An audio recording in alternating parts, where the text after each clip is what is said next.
बना रहे हैं बटर योगर्ट चाप्स बन रही है चाप। और इसके साथ मैंने इसमें लगा दिया था यहाँ पर अदरक लहसुन, पपीता और अदरक लहसुन लगा दिया है, तो जिसकी वजह से ये पपीता और नमक, अदरक लहसुन नहीं लगाई। देखिए ये दो चीज़ें मैंने लगा दी थी और इसको मैंने रख दिया था। जब मैं घर से निकल रही थी तकरीबन 12:30-1 बजे का टाइम था, तो उस टाइम पे मैंने इसको पपीता लगा दिया था। मैंने कहा चलो ये गल जाएगी।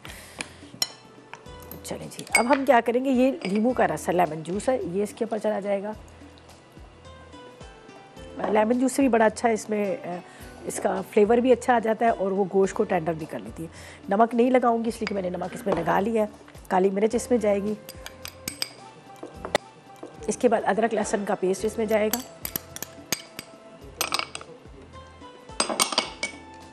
और यहाँ पर दही भी जाएगा। थोड़ा सा मैं इसको मिक्स करती हूँ, फिर दही को फेंट के इसमें डाल दूँगी।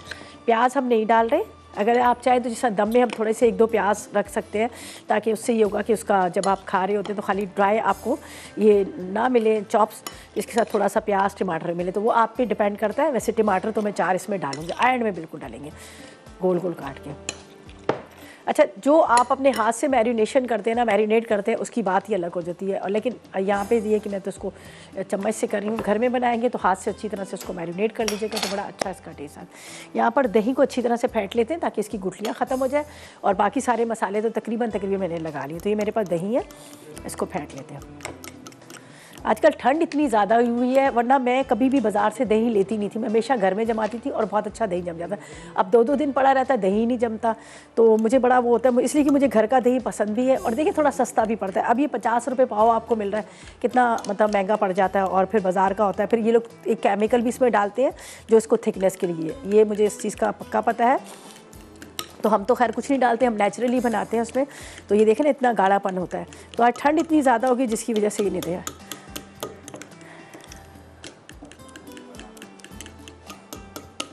चलें जी, हम इसको मैरिनेट करते हैं अच्छी तरह से आगे। और यहाँ पर आपके सामने मैंने चॉप्स को मैरिनेट किया। मैरिनेट क्या किया, पपीता तो मैंने पहले से लगाया हुआ था, उसके बाद अदरक लहसुन, साथ में मैंने काली मिर्च, उसके बाद मैंने इसमें डाल दिया था लेमन जूस। ठीक है, ये ज़्यादा इंग्रेडिएंट्स नहीं, बहुत कम इंग्रेडिएंट्स में। ये ब्लैक पेपर चॉप्स भी आप कह सकते हैं, इसलिए कि काली मिर्च का इस्तेमाल करें। लेकिन इसके अंदर ग्रीन चिली भी डालेंगे, वो छोटी वाली जो चिलीज़ होती है, अगर आपको मिल जाती है वो है, नहीं तो दूसरी आप डाल दीजिएगा। उसका बड़ा मज़ेदार चिलीज़ का बहुत अच्छा फ्लेवर आता है।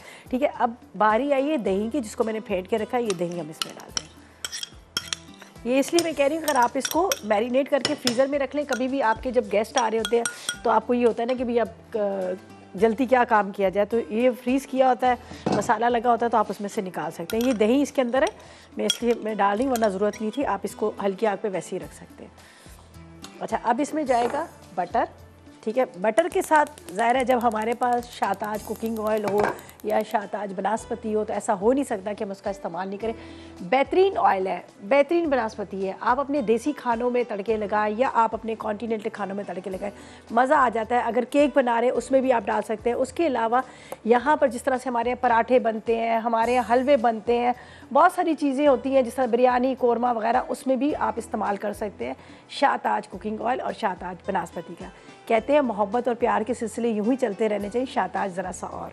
ठीक है, तो ये मैंने इसमें डाल दिया। इसके साथ इसमें जाएगा बटर। ठीक है, बटर डाल देते हैं। बटर के साथ बनेगी योगर्ट बटर बन रहा है, इसका नाम है रेसिपी का, तो ज़ाहिर हम बटर इसमें ज़रूर डालेंगे। और अब इसको हम करते हैं यहाँ पर मैरिनेट, और इसके बाद हम इसको डाल देंगे पैन में। फिर कोई मसला नहीं, आराम से स्लो फ्लेम पे पकती रहेगी और इसी चूल्हे पे पकेगी, इसलिए इसको मैंने हाई फ्लेम पे नहीं करना है, इसको गलाना है बहुत अच्छे से, तो ये आराम से यहाँ पर पकती रहेगी।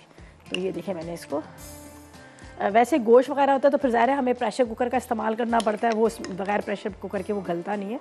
तो लेकिन इसमें यह है कि आप इसको, मसाला लगा हुआ है, पपीता लगा हुआ है, तो ये आराम से इसमें ही हो जाएगा। अब इसके अंदर मैं डाल देती हूँ ये, बिस्मिल्लाहिर्रहमानिर्रहीम,